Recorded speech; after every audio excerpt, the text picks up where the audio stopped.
The invisible man.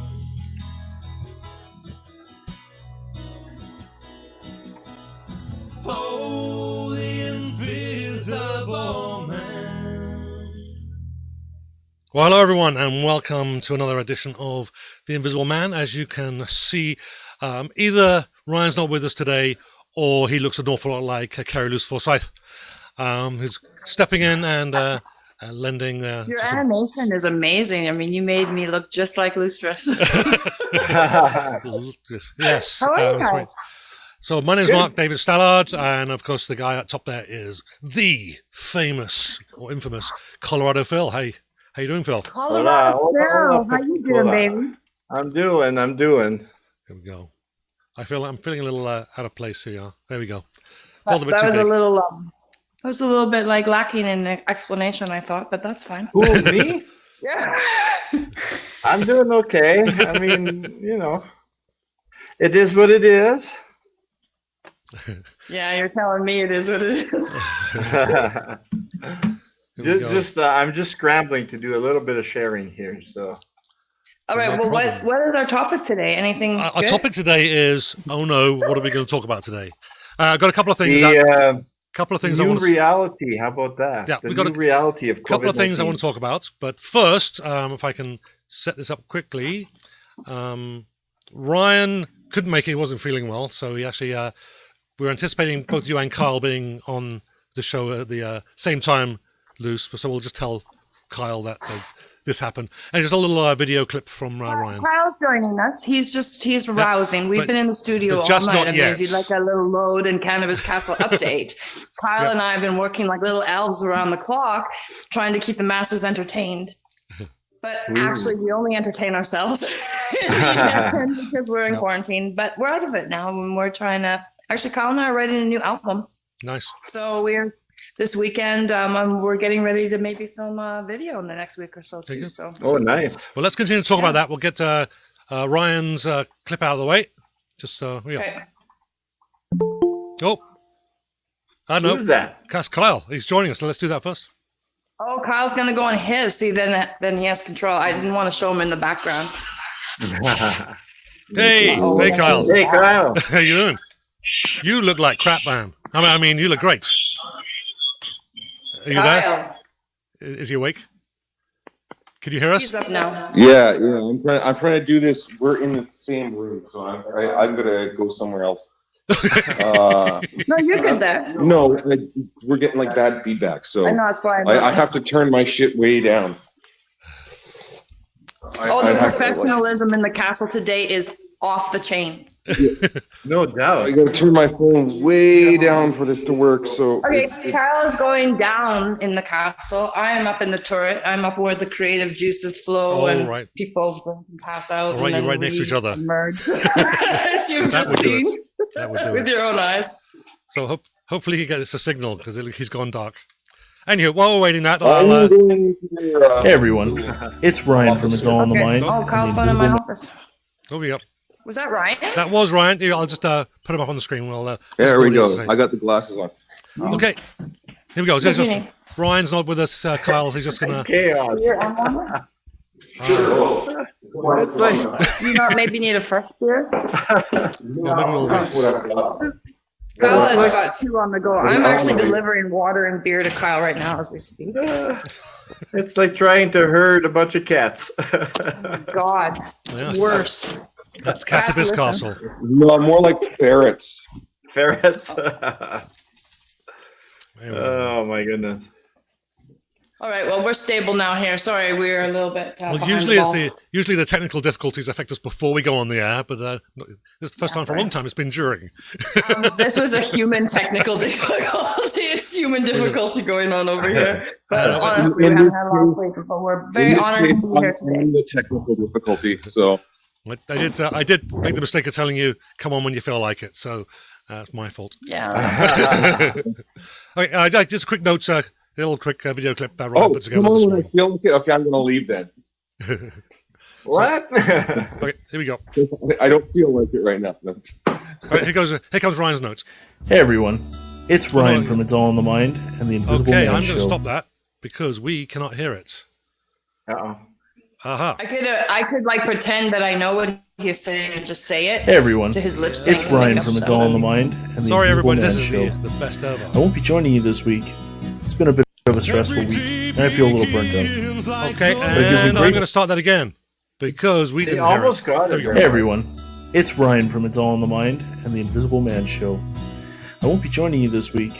It's been a bit of a stressful week, and I feel a little burnt out. But it gives me great pleasure to introduce friends of It's All in the Mind and the Invisible Man Show, Carrie, Luce, Forsythe, and Kyle Hauser from Load.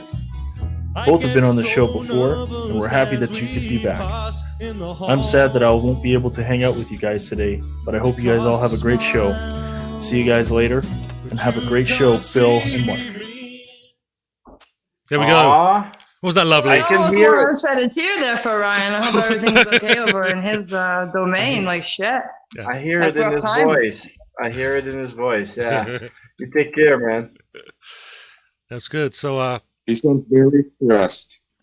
He does, eh? He does. Man. yes, that's good. Well, I think the Hi, Kyle. okay, first shout out to Shalim. Has joined us again as usual, and Pauline Santoro. So hi, Shalim and What up, Pauline. Pauline Ventura? Now, I've got some news this week. Was actually Brian May has broken his bum. He's actually been Brian May's been taken to hospital after tearing a buttock muscle while gardening. There you are. Oh.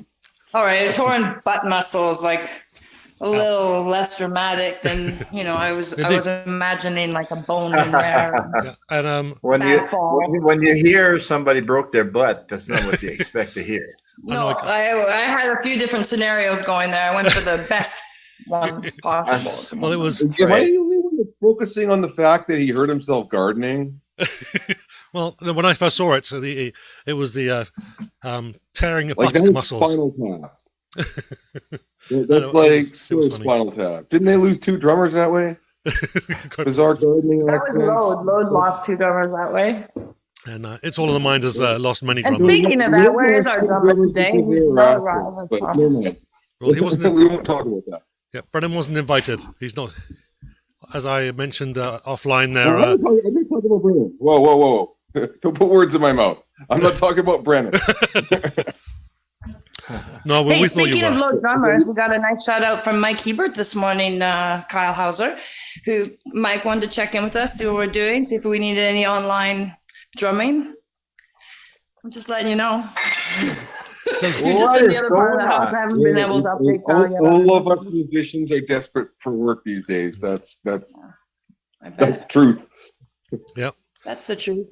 And we've got some competition online now, as everybody's now online with us. We were one of a few there for a while, but now we're competing with everybody. Anyhow, Who's everybody? look at your phone list. Everybody's live streaming now. I don't see it on me. No, Yeah. not I right now. don't know how to operate your new technology confangled. I just see you, me, and Colorado Phil. Well, I send you a link and you follow it, right? Oh, I'm sorry. So anyhow, She doesn't even see me, and I'm in her goddamn basement. Are you in the basement now? I thought you were in the office. Oh, You're in my whatever. I'm underneath you. However it works. I'm underneath you. I'm in this nice, comfy chair beside your bed. That's. Aw. oh, that's how we did the interviews. Kyle. That was how we did the interviews for Canvas Castle. Yeah, we're in the turret. This is Puzzle Central in Right, quarantine. this chair wasn't here when we did that. No. Nope. Maybe for another time. Maybe next time, eh? We'll see. We'll see when we Maybe find the next ones. Yeah. So tell us about this CD, this new project that you're working on. This is exciting stuff. Go ahead, Kyle. I know You're right. nothing about the CD. Well, you were working on We all are we're writing new music. What can we say? Don't know what you the call one it. you wrote. Okay. Okay. We're talking about Load here. Not one of your other confangled arrangements of bands. Yeah, you kind of. Lecherous people in them. Yeah, you kind of a little bit of a music slut that way, Kyle. A little bit in each band. Oh yeah. Once they let the rest of those guys out of their basements, the whole quarantine, Yep. We'll be on your show. Yep. Yeah, and then of course, then you and I, we're going to be working on that Beatles show that we've been talking about for about 6 months now, and we shut I down. keep hearing about it. I'm not even going to believe it until it's like actually in the studio here. But well, Kyle was another thing. We're not. I mean, there's not going to be any live music really until like September now. So yeah. I mean, that's a long way away. That's good. Is that what we're shooting for? Wow. Yeah, I think that's the earliest. Now, having said that, I did find out that there is plans in, where is this, Fort Smith in Arkansas, that they're going to be doing a quarantine concert on May 15th. Does it say? So what they're going to do is be letting in groups of two and up to 13, sitting far apart in this 1,100 person auditorium, and there are going to be some live bands going there. They're selling tickets for $20 each. They have to have everyone in the audience has to wear a mask. It's almost like a lottery where you pay $20 and take your chances. Yeah, well, really, it really is. So everybody has to wear a mask, I like it. and they have to have their temperature taken to make sure they're not running a fever on the way in. Oh, Jesus. Yeah. So is this? I don't know if I really want it. I don't trust anybody's thermometer skills, let alone their hands on any thermometer that's going in me. But that's just me, folks. Yep, and I will only take a thermometer if I can see that they sterilized it, and it's only going to go in my mouth, not the other place. I missed something there. I went out to get some water and some soda. And yeah, so back and we're talking about this. I expect members of the audience to walk away, Phil, but not you. Okay. Yeah, so there's going to be when the host needs a break, we're in trouble. Yeah, so we have a concert happening in Arkansas. Live audience, but they're going to be in small groups. They have to wear masks, and they'll be taking the temperature on the way into the theatre. So is this the future of live music, do you think? Or live streaming and stuff like that? I really hope not. I hope that people can play for crowds again. Like, it's just, it's good, the thought, but playing in front of like a small crowd, playing in front of, like, who doesn't want to play in front of a packed arena? Really, no. That's why you do these things. Like that's why you do this. Yep. So I mean, obviously people say it was for the wicked wardrobe, Kyle. Yeah. The same jackets that you wear every time, Kyle. What's that? Your wicked wardrobe, the same jacket that you wear every time. No, on stage. Like I'm all t-shirt and bloat at the moment. Oh yeah. I've decided next week that Kyle and I are going to go on a shopping adventure. Yeah, I recall last time I was there. Was that last week? Yeah. I hear you definitely sound like a shopping adventure. We're recording an album. I hear we're doing a video too, so maybe we need some new clothes. Maybe it's all about the fashion. I think it is, and I don't know if you. I always like dressing up, the idea of having a uniform on stage, and I don't know if you saw the last show a couple of weeks ago when I had Gavin on.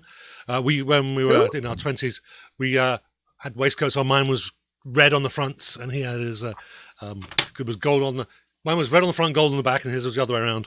And I thought I looked cool. Anyhow. Well, I mean, at the very least, you don't want to go on stage in your street clothes. Right, like you want to look larger than life. It is a very much an image-based profession or hobby or whatever you want to call it. Yeah. But it's image-based. So you want to look. I mean, look. Do I need to wear sunglasses right now? Hell no. But you look cool. So no, yes, trust me, he does. You were the coolest, Carl. You're the coolest. Yeah, it was. And I thought I looked adorable until Colorado Phil pointed out that I didn't look adorable this morning. So I put my sunglasses on just to save everybody. Phil, no, I wasn't horrible. Going to bring that up. Phil, you're horrible. Be nice. Yeah, so I like the idea of being on stage, dressing up, and I always try to go at least open the show with the jacket on. But oftentimes I'll be, whether I'm on my own or with Ryan, or even if we got a drummer with us as well, I'll get on stage. It will be third or fourth song in, then I realised, forgot to put the jacket on. So I'm not really that style conscious, unfortunately, but I do think that's important.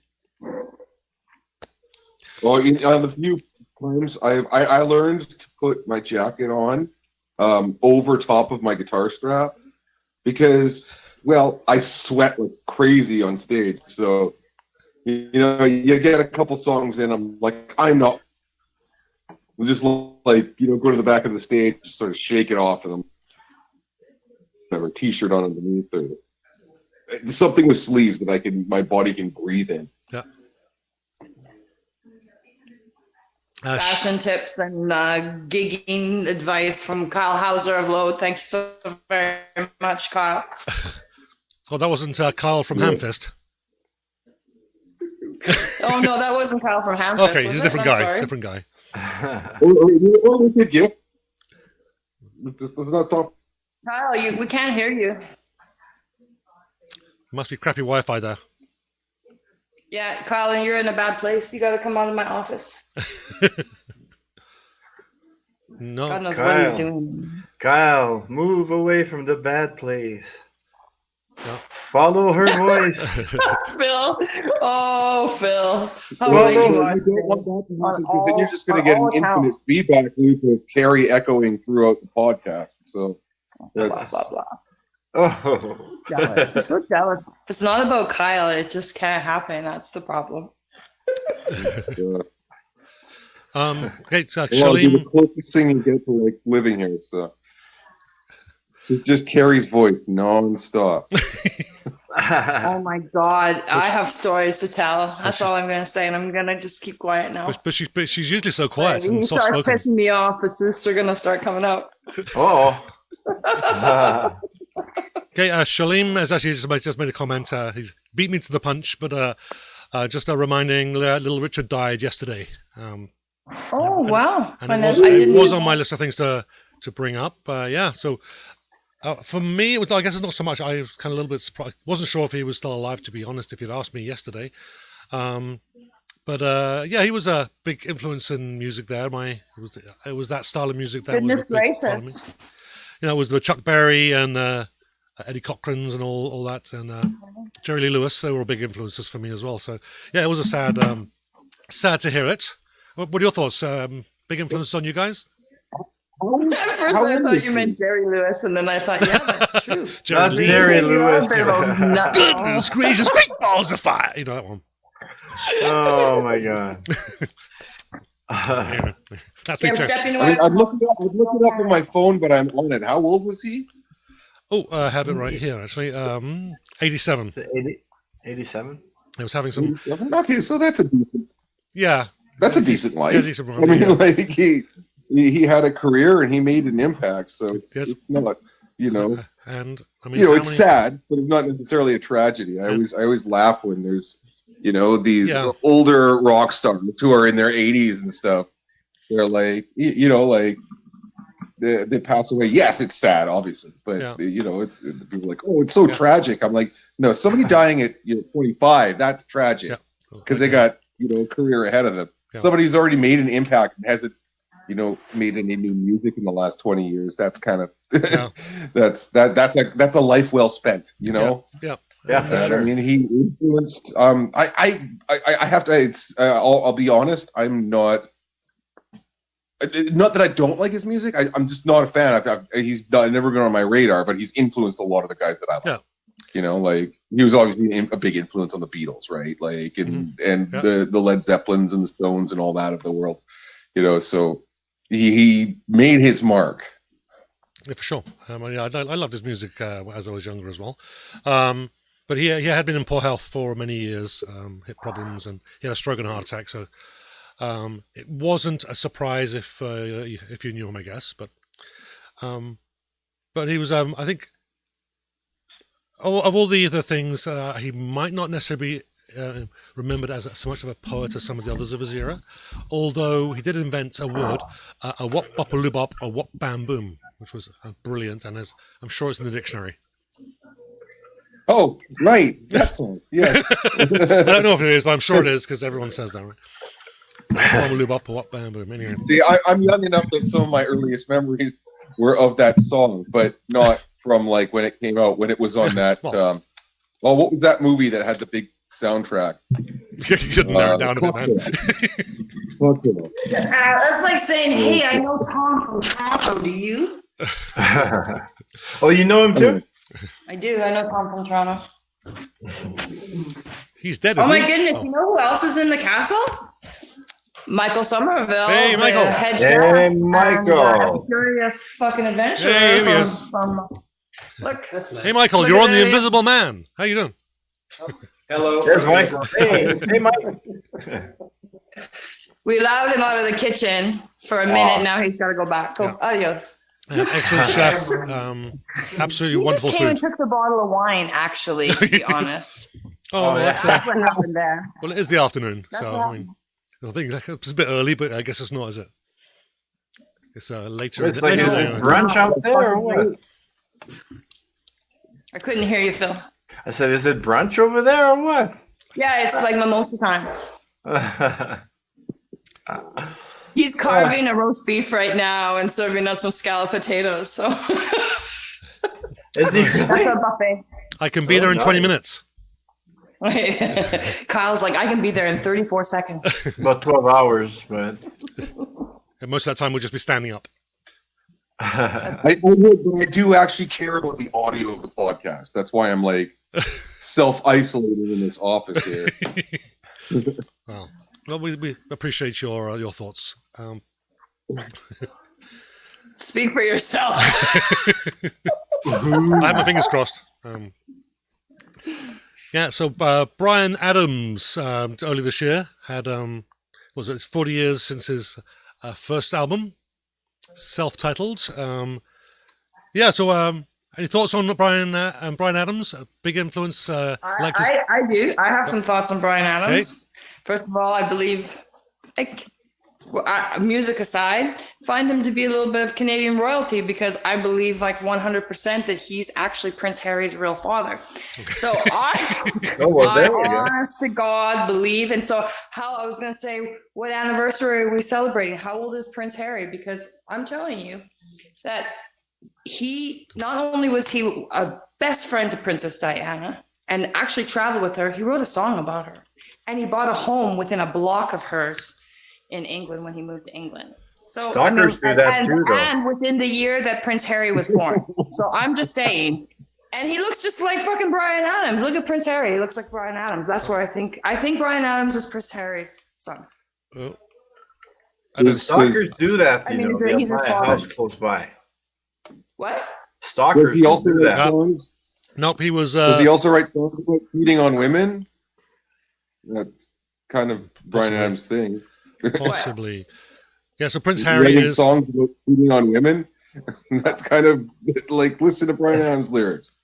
So Prince Harry's I 35. said music aside. I'm saying he's the real father. Okay, so what do you think about his music? I'll lead the onslaught, I guess. I'm not really that familiar with his music. Obviously, I've heard a few of the songs. The first time I remember hearing him was he did the theme tune for Prince of Thieves, and I thought that was a piece of mushy pap, and I really didn't like it. Was it? Yeah. And I thought this Yeah, isn't good. Personally, I'm not a fan. I do like that one song you did with Tina Turner, though. That has a really good guitar riff in it. Oh, which one was that one? Oh yeah. It's Only Love or whatever. It's. What's love got to do with it? No. If I had my guitar, I'd play it with you, and you'd probably recognize it. Oh, okay. But he did that duet song with Tina Turner, and it was a pretty good song. Okay. But You could come other back up than to that, the I'm not party a and just be fan. on my phone with me. Or put your earbuds in. Just saying. Earbuds. could. That would work if you got them. Stop the feedback. What? Well, If you guys could smell the food smells coming from the kitchen right now, you would freak out. Holy smoke. It's beautiful in this place. I'm a child, but when you said smells, If I was going to say you something. could smell the other smells coming from your office, you would freak out for a different reason. You know what? You are defiling my office right now. I know it. How so? My office All is kind on. of weird potions in that place. I started to sweat because I know Kyle's on my own. he's fumbling around looking for stuff. Right. Yeah. No, I am settled comfortably in this gravity chair, and I am. Oh, you're in the gravity chair. You're so funny. You could start sleeping there, Phil. I was gonna say, if I disappear after this, you'll know where to find me. Yeah, no one will be able to find Kyle. Go missing. So getting sucked in there, right? Forensic file. So, Phil, you got anything lined up for us to talk about? I actually, I don't. Son of a... Really, anyway. But what I'd like to talk about is what's going to be the new reality of things when things are opened up. Like, I've heard different stories, like venues, for example, if they have 100 capacity, they'll have to open at 50% of that. I've heard less than that too. But what do you guys think the new reality will be? Like, I can't wait to go to a show. And it just so happens it'll be in Manitoba most of the time in the near future. I can't wait to go promote shows live from the venues and wake people up to all the great music that is. You know what it might mean, Phil?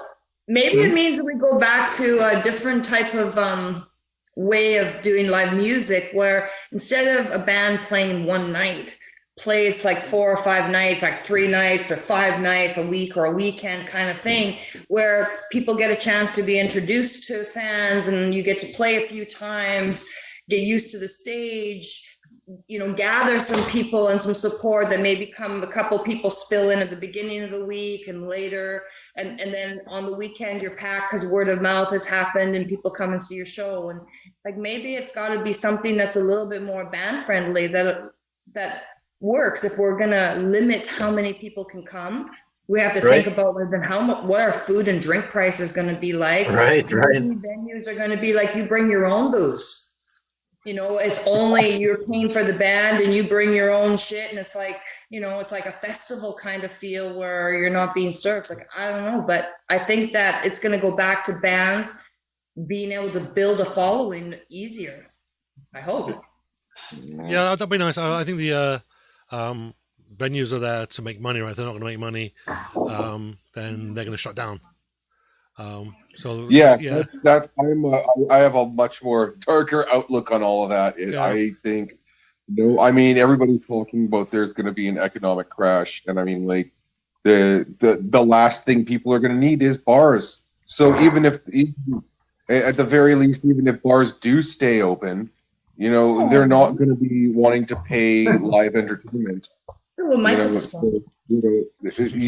looking at the closing of probably several venues to play in. You're looking at, even the venues that stay open aren't going to want to pay you. So, there may be a decline in quality or just a completely different medium. I mean, like, everything's going towards live streaming now. So, you're going to have to make some noise in a different way. Probably. I don't think live music is going to die, but as far as it being in the places that it is being in are not going to be profitable. So you're going to have to move it somewhere else where it is going to be profitable or people are going to see. So, I mean, like, live streaming is one. There's a lot of people have gone in that direction already. I got to move it. I like to move it. How about, I was thinking during the week, how about somebody, let's say, that happens to have the yard for it and the deck, and the neighbors that are good. Bands. Then you just left me out because my neighbors suck. I thought you were describing my beautiful abode until you brought up the neighbors. I wanted to be. I know. I heard about your neighbors though, so that's why I threw in that part. But maybe bands could do, like, I guess, what do they call it? Home concerts or something? House concerts, yeah. House concerts. And you put that shit out on social media. No, you find a way to invite the number of people that would be legal, right? Because numbers will be reduced. And if you do this more than once, you have to reduce the amount of people by half that come to your club, then don't you have to double the price of your drink? I thought of that too. Yeah, I know. That's when Kyle was talking there. I thought, yeah, the landscape for physical venues that existed before COVID, the landscape's going to totally change, won't it? Yeah, that's why I think people are going to have to bring their own alcohol, because there's no way to be able to afford a drink based on that economics. No, I know. Yeah, it's the same thing with restaurants too. They're made to have that many people so they can support the business. That's right. Like they need that many tables, that many heads, or bums in the seat, so to speak, to be able to make their bottom line with sales. Right. So, if that's that's like a business thing that is not. It's not agreed either when it comes to the bar people. It is just something that has to be thought about in rent and everything. So maybe the idea of in Canada, of course, you're still in the United States as we speak, I think, right? Yeah. Phil? Yeah. Okay, so you have maybe a little different, our social distancing and our successes here in Canada, and things maybe a little bit stronger and people friendly than what that's been happening in the United States, at least what we see. For sure. Down there. I've been in a few American airports during this time. I've also been in Mexican and Canadian airports during this time, and the difference between the Canadian and Mexican airports compared to the American one was overwhelming to me. I mean, it was like Americans didn't even know there was anything going on. Seriously, it was like they're oblivious to it. So it was like the rest of the world protecting themselves in those airports. I don't know what it's like today, but it was scary. Yeah, I bet. But there's the cost. You know what? If you can't have people we complain about flights and everybody being crammed in like sardines and sitting on top of each other. Those airlines are trying to make their money, or make enough demand for their flights. But now if they have to have somebody in between, or people are 6 feet apart, I don't know how anyone's going to afford flying. Yeah, that's right too. The same thing. The prices have to double or triple. The bar prices have food out. Everything has to, or rent goes down, and that's why we then have a universal subsidy for people. Everybody makes a certain amount of money, including business owners, that they can pay their own rent. It seems weird, hey? Yeah. Yeah. How are they going to pay rent if they can't? Then it's only going to be about the music. The venues are going to only be about music, and people will bring their own snacks. That's what I think. I'm not convinced on that, but it's definitely an option. I still would say that if the venues can't sell stuff like alcohol, which is where their big markups are, right, in their pop as well, they'll mark that up ridiculously. If they can't sell it, then that's kind of where much of their revenue is going to come from. They're not going to get much revenue from a door price. Mm-hmm. Yeah. And honestly, bars don't make a lot of money off of booze. I run a restaurant. I've owned a restaurant in both Canada and Mexico, and I'm not saying that you don't rely on some of those bar prices, but it's only because there's very little waste, and you can make money off of it, but you don't make a lot of money off of booze. The taxes on booze and everything, bar owners don't get a break. They pay the same amount that you do for a bottle of rum, right? And then they have to serve it to you and pay you extra when you could go and get it already. Now, if they have to double that, no one's going to ever pay for a drink out. Yeah, that goes back to when I said the landscape. You're paying for a privilege. You're not even paying for a drink. It's a privilege all of a sudden, It's almost like prohibition in a way. Yeah. Brings me back to my comment I made. The landscape is going to totally change. There's going to be so many empty places, former venues. Unreal. I've seen on Facebook and stuff where people say, "Oh, well, we heard the regulations, and whatever, 50 people, let's say, for example, and it'll work because they'll keep their distance." But I've been to so many shows at bars, at venues that distance and Safeway. Are you kidding me? Even myself included. Distance until the mosh pit starts. Until the music starts, or when I promoted the Kittenheads tour, when they came out here, when the music starts, poof, everybody goes to the stage. Yeah. Now what have you got? Well, now the owner of the place is on the hook, right? by law. Yeah, that's true. Because he's not doing their job. They're not keeping people like, what are you going to do? Have people with sticks in their hands to beat people back? Yeah. I know. What are you going to do? Yep. You have bar police, I guess. I mean, that's only half a joke. Really, your security is going to have to be beefed right up, isn't it?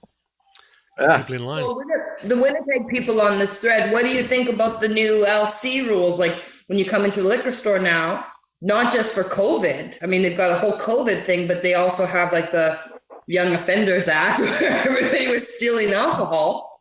Mm-hmm. And now you can't get in and out without showing a valid ID. And they put some good measures in, but we are becoming more increasingly a police state and monitored. Our whereabouts are being monitored, but I guess mostly not because of the government, because of like douchebags that ruin it for the rest of us. Have many of you seen the story about how this is in the UK, I think, how they put up a stage and people came in their cars. Oh, you like a drive-in movie or that kind of thing, right? Like a drive-in. Only thing I can think of there is nobody can get out of their car to go to the bathroom because that would be they'll serve your food or whatever, but they won't come and hold a container so you can pee in it or anything like that, right? Well, imagine if you want to come and go under those kind of circumstances too. That's pretty. Yeah. You may really be stuck in a spot like that where you don't have freedom to leave. Everybody, you gotta start honking your horn. Hey, everybody, move back. Yeah, like honestly, or you're like jammed in and you can't get by, and that and then there's rage. Also, from a performer's perspective, like when you feed off the crowd, you can't feed off a crowd like that, right? Like you don't get that same kind of energy. It's nice to play in front of people, but when you see a crowd of people in front of the stage, and you can reach over and high five them or whatever, it is a completely different vibe than live streaming or playing in front of a bunch of people. It's like you're performing a video. 6 feet, cars 6 feet apart in their cars, that kind of thing. Like it's. No, really, it's going to be like. Hey, speaking of that, as an aside, Mark, I forgot to speak to you something about an idea I had for the video. Okay. So after this, I want to just go over something with you because I think you'll like the idea. Maybe. Sound good? She wants to jump in the river. Excellent. But that's a different one. That's a different idea, actually. That one's brilliant. I am brilliant behind the scenes. You have to know that about me. That'll be great. I'll make sure the GoPros are waterproofed. No, but I have a different idea. And I think Kyle will like it too. But Kyle will say no just because he likes to say no to everything right first. And then he'll think about it and be like, wow, that's brilliant. Well, I hate you. It's true. It's true. It's Kyle and I have a love-hate relationship. I love Kyle. He hates me. It's perfect. Perfect. We've stayed together all these years. Yep. It's the opposite attracts kind of thing. So one of the things, because I'll often play smaller venues because of the style of music, and I'm actually used to singling people out. Like you'll have maybe 12 people in the room, a coffee bar. I thought you were like, I'm used to playing to only 3 people in the room. As well, I've done that too. We've done it. We talked last week about a gig that we did. There were 3 people there: bartender, barmaid, and a guy at the bar and his dog. And that was. I've been to some load shows. That was at a club. Hey? Sorry. Fuck, we all have, man. Yeah. Yeah. So I would. It was nights where I was the only one that got paid. Yeah, well, that's true too. Yeah, so I would miss that one-on-one kind of I can pick on someone or see a face because see someone's really looking into it. Maybe someone's not interested. I'll know I've got to mix something up. You're not going to get that from behind a windshield, and you definitely can't do that when you're streaming.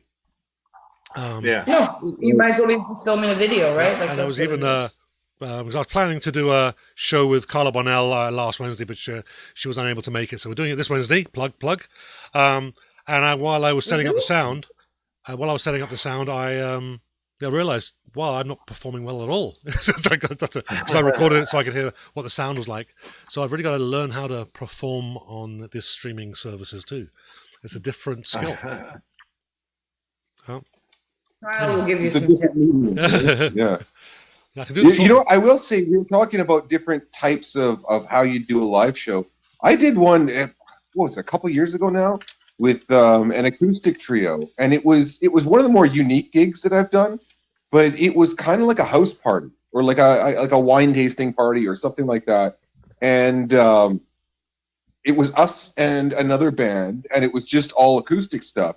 We played in some girl's living room, and what they did was they passed a hat around, right? Like that's the old days, like old days of like the Greenwich folk scene and all that kind of stuff. But probably one of the more profitable gigs because people, donated handsomely, particularly at that gig. But, there was probably maybe 20, 30 people at this house party, and it was nice to see it, like people on the couches, people in the kitchen and stuff like that. And it was so intimate. People would call out. We did a few cover songs. People would be like, "Hey, do you know this song?"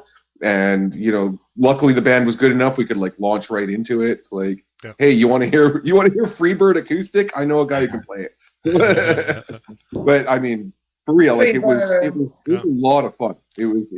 So I mean, I could see bands offering their services that way. Yeah. I can't see maybe like really heavy loud bands doing that because that could.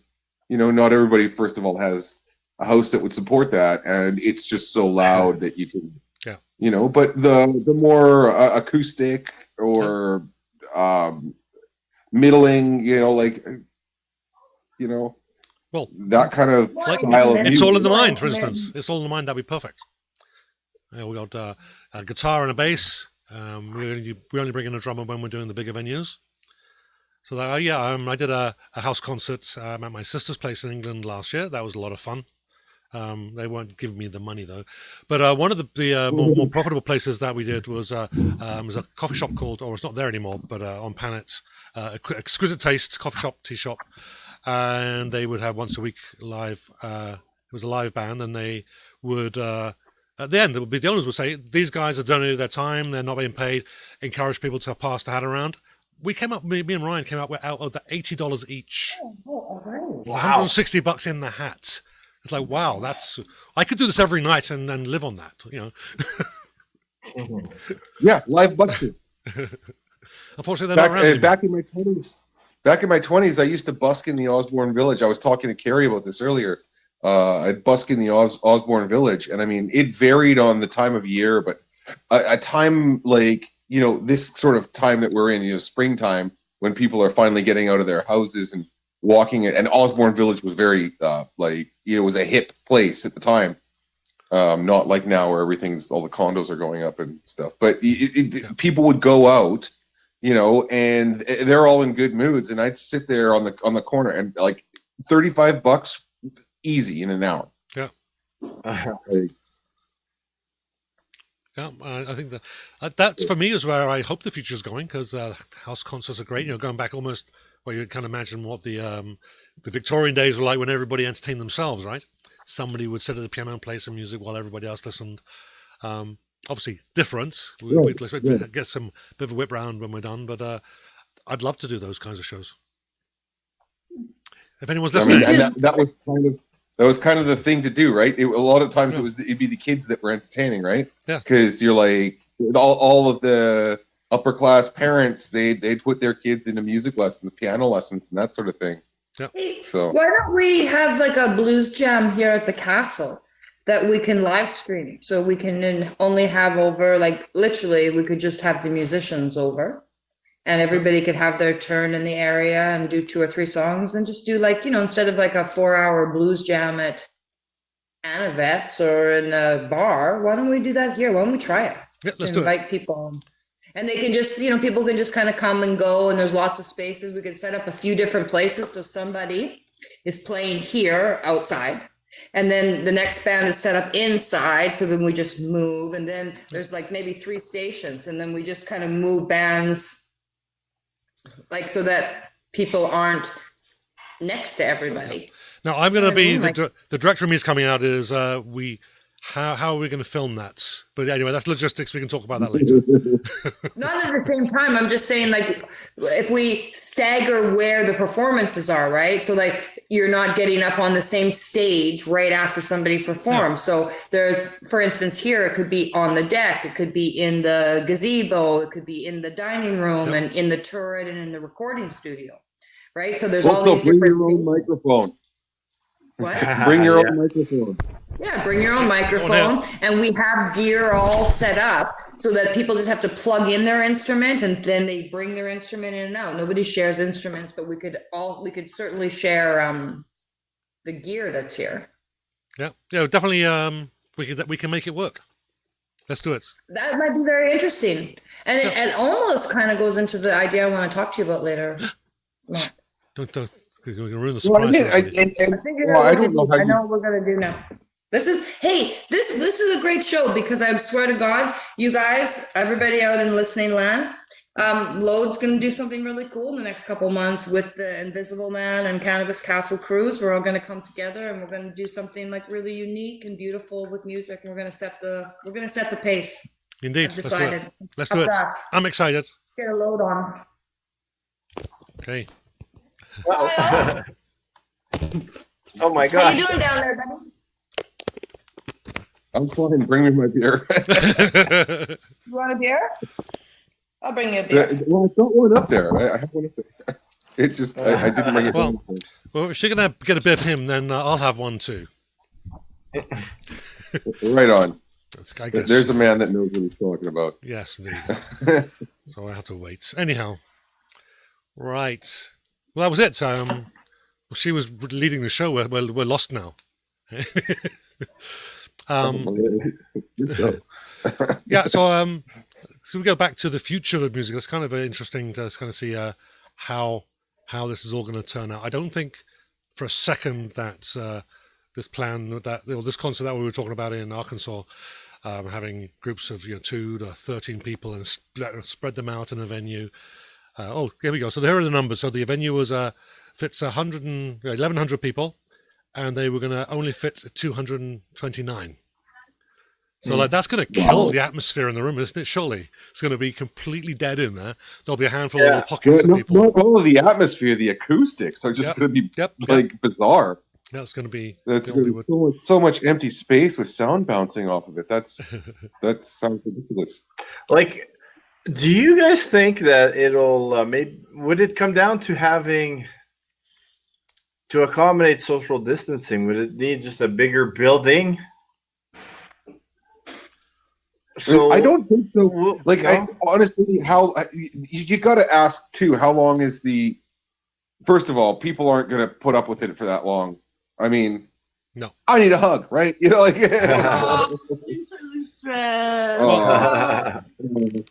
I have COVID. And not just COVID. But I mean, like, for real, realistically, this thing is going to last at most 5 years at like the absolute most. Before you get to the point where people have it and it's not as severe as it is. I'm not trying to downplay the situation and all, but it sucks right now. It sucks kind of looking forward, but it's not going to be forever. So, I think she's trying to do something with your ear behind you. Okay. Stop licking my hand. That's what it looked like she was doing. And I could see it coming out the other side as well. Oh my God, Michael! I'm just in love with the smell of the food right now. Even if it lasts like only 5 years. Well, I think that's like when you were saying that, I'm like, oh my God! Can you imagine how many venues more are going to go down? Yeah, exactly. Well, it would mean but at the same time, at the end of that, it's going to suck for the people that own venues, and I'm not downplaying that and it'll happen trying sooner. to ignore that there isn't a situation here. But at the end of that, people are going to be clamoring for a place to go and have a beer, a place to go see a live band, a place to go, listen to live music. I'm sure that that's going to be the case. So, I mean, it really sucks for any kind of bar owner or live venue owner right now. and a lot of them are probably going to go under. You're looking forward 3 years, it's probably actually a pretty good business venture to be, the first bar that opens, with live music after all this quarantine. I would say and, as long virus scare and stuff. So that I like that. I like that idea of that happening. I would caution that we be careful of that. Those little venues are not just replaced with either different, non-venue businesses, or the music venues get bought out by the bigger guys, and that could be just as damaging for us. Mm-hmm. Like you get That's true. Well, I mean, part of the problem about music's profitability is the opposite of that. Like, if you look at the music that's actually profitable, like there's no real rock stars anymore, right? Like the people who are like super popular, like the Beatles were in their day, or the Zeppelins, the Stones were in their day, or even like Michael Jackson in the 80s. Mm-hmm. That doesn't really exist anymore on that level. It's the people who are successful in that venue are very diversified, right? They've all got fashion lines and reality shows, and they're not real musicians, put it that way. They don't just make music. Yeah. And a lot of the people who have reality shows and fashion lines and stuff like that enter a side business because they've got money and they're like, oh, I want to make a pop album, and they'll hire like big name producer X to write and auto tune them a couple of songs. Right. But you do that apparently. Is that what we've been doing wrong? Right. Yes. Okay, yes, it is. Good answer, Kyle. Very, very good. I think you fell asleep there for a second. Go ahead. I think Carl fell asleep there for a half second. Can't tell with the sunglasses on. No, I don't think we have to wait. I don't think we have to wait that long. I don't think we have to wait that long. I was going to jump in here. Like, we've been talking about how the landscape will change and lots of venues are going to go down. But on the other hand, there's a big part of me that feels excited now because, like the big labels, I don't listen to regular radio anymore. I don't listen to any of the bigs. I listen to independent music, for fuck's sakes. Yeah, exactly. And to me, I have this big part of me that is very excited because how long will it be before the bigs can do their big shows, right? To cover all their expenses.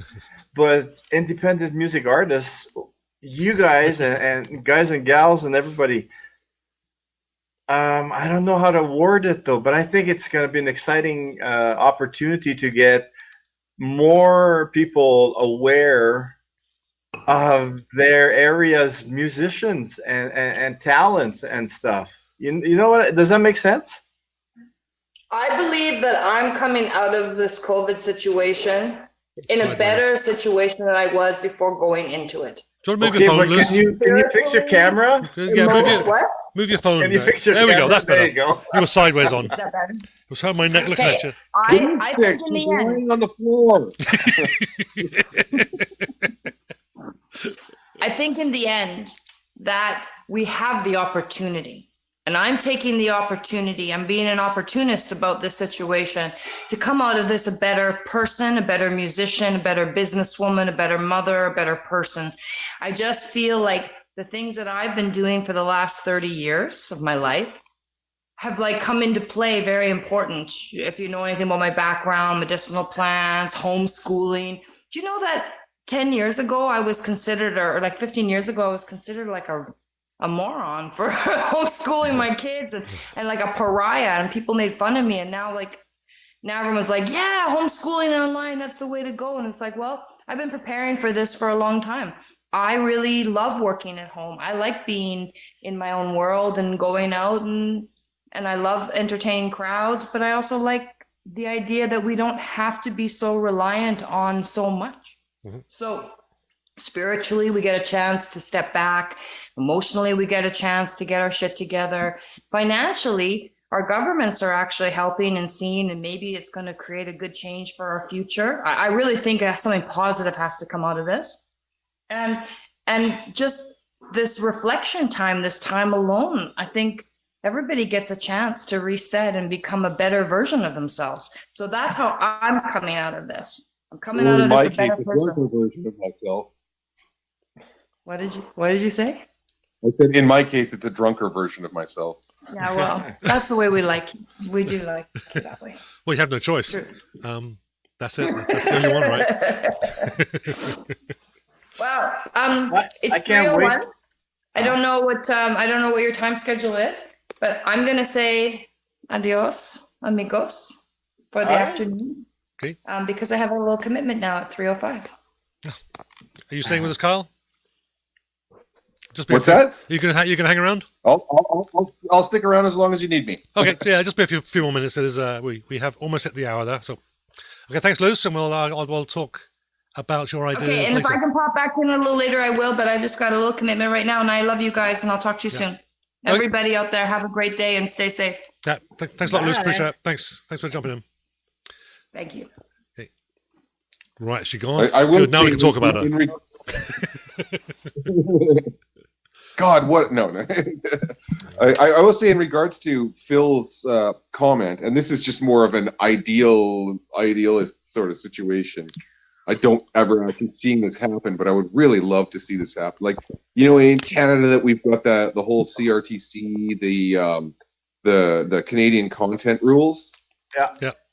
With that, I would really love to see that expanded to include that, say, like on radio, instead of hearing the goddamn Tragically Hip every 5 minutes, you get like a portion of that CRTC ruling, that Canadian content has to be from the local area, whether it be provincial or the city, that kind of thing. Like, local unsigned talent should make up a portion of your radio. And I think that would go so far into creating a local scene, a local style, like, because you work in the different genres for each radio station. They play the bands that suit their genre or their format. And so, but then the Toronto radio stations are going to be playing completely different songs from the Vancouver radio stations or the Calgary radio stations, the Winnipeg radio station. And then each little area is going to be influenced by those bands that are getting played. And then you start developing a local style. So, say there's, your pop station in Toronto. There's a Toronto pop. There's a Vancouver pop.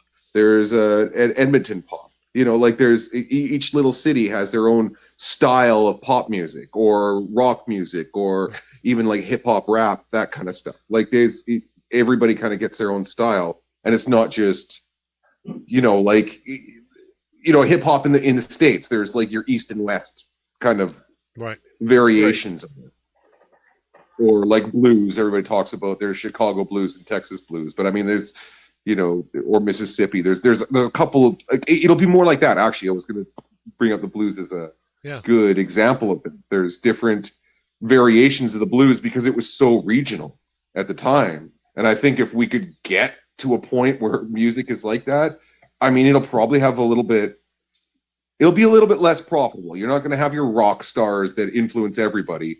But I think in terms of actual music, it would be a good, what am I looking for here?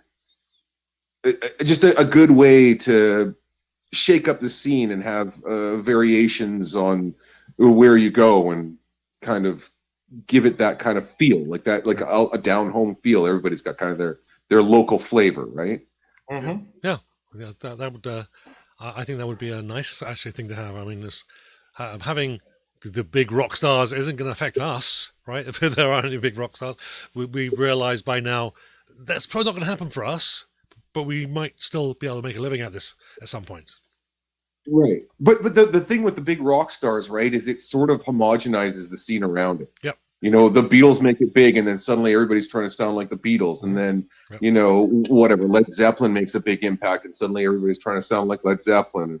The Police make a big impact, and suddenly everybody's trying to sound like them. Yeah. Like that's kind of what the big rock star scene does, right? Suddenly it becomes a thing where everybody's trying to,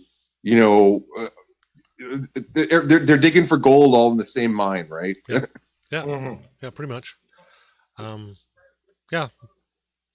So I think just going by one point I want to make before we leave is that Phil, you're excited to see what the changes are going to be. I don't think it's going to take that long for the changes of our current situation to be manifest, because Right. we are going to get almost certainly going to get a vaccine sometime next year, if not earlier. They are rushing it through, so things are going to open up. But the businesses that are going to go under pretty quickly. If they last till September, they're probably going to last the years beyond that. But this is the tough time when there is no income between now and September. There's almost nothing. Actually, Smitty's at the end of the road opened up their patio, and literally it's a decent sized patio. There's I've been past there deliberately just to see how busy it is. Driven past, and it is they have maybe 5 or 6 people. You can't run a business on 5 or 6 people. No, I know. Right. That and delivery, Yeah. It's working now, kind of out here, there's a lot of people, but it's not sustainable for people to do that. No, but it isn't. And looking at what we've got, flour and yeast is a scarcity now. Well, people are cooking at home now. That's going to affect everybody as well. People are getting used to cooking at home, having people over, even if it's just their close friends. Yeah, no, I mean, hey, and it's exciting because as soon as those regulations start being pulled back, and all of a sudden they say, let's say the number is okay, you can have small venue live shows of 50 people. And to me, it's like, holy smokes, people are going to be wanting to hear music live, right? Yeah. So they'll be, after this stuff that we've been through, they'll be hungry for live music. And the bigs won't be out there, except if it's online or whatever. What an opportunity to show everybody. As long as the confidence of the audience, is to get out. If they're not confident. Because my wife and I were saying, oh, the Smitty's is patio's open, let's go for beer and wings. But it's like, I don't know if we're comfortable yet. And that's the problem, right? It's not so much. Doing stuff like that is kind of, you got to get past that kind of the point where people are afraid to kind of go out. Because it's, I mean, right now we're opening up, but people are still being cautious. This is far from over, this whole thing, just because, the province has kind of said, like, okay, we're easing up on the restrictions.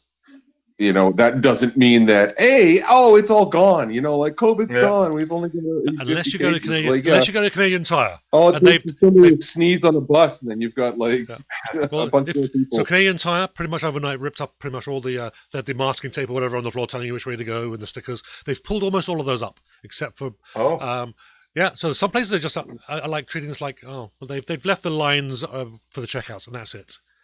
And you can see the individuals there is like, people are still stopping and giving people, for the most part, that 6 feet gap. Sorry, didn't see it, no problem. Because we're Manitobans, right? So we're all polite to each other, mostly. But people are still doing it. People are still avoiding people, right? Even though the stores are starting to remove some of those restrictions. So I don't know how long it's going to be. That's one thing that this might actually be good, because when this is over, as horrible and tragic as this whole situation is, when this is over, there's a greater public knowledge and acceptance of just basic hygiene and virus control, and I think that might carry over into other stuff. You might end up seeing less, come flu season, less instances of the seasonal flu, because people are just going to be used to giving each other distance. Yeah. People are going to be used to, stuff like washing your hands constantly and coughing into elbows that, a certain amount of the population was never really doing before. And now everybody's like, oh, crap, I need to do that. Because, this virus is serious, as opposed to the flu that's been around for centuries, that kind of thing. So people have a greater public knowledge of virus containment now. in terms of even minor viruses like colds and flus, not just this whole COVID thing. So, it sucks for now, but going forward, it might actually be a good thing for controlling that kind of stuff, because we know now just the basic little things that we can do, and stuff that we've known forever, but now people are taking it seriously, right? Right. Like, we've always known wash your hands, but now people are like, no, really, I should wash my hands. Like, yeah, for sure, right? And for 20 seconds, don't skimp. Yeah, your health, your life is not worth the risk, right? Yeah. Okay, well, I think on that high note, it's good to it's a good place to end the show. Thanks Luce for joining us. Thanks Kyle for jumping on us all last minute. I know I just asked you guys this morning if you wanted to come on, so it was good. And Luce said yes for you, Kyle. Which was nice of her. Yeah. She woke me up to tell me that. I was entering various states of consciousness, hung over on the couch. So. It was nice to see that you finally woke up. So that was good. We had a nice conversation. So yeah, hey, I never said I woke up. I go to sleep for the last hour. What are you talking about? What's it? You have the glasses on. I can't tell. Okay, so I think that's probably that's the point. Yeah, so I think that's a good place to end it. My name is Mark David Stallard. This is on left or right, Colorado Phil. Thanks for joining us and being part of the show, Phil, as usual. Carl Hauser, and of course Carrie Luce Forsythe, who was on with us until very recently. So thank you everybody very much for joining us, and we will catch you all next week with we have a guest. Gavin George is going to be back on for part 2 of his embarrassing stories about me when I was younger. So thank you very much everybody for joining us, and we'll catch you next week. Bye. See. Oh.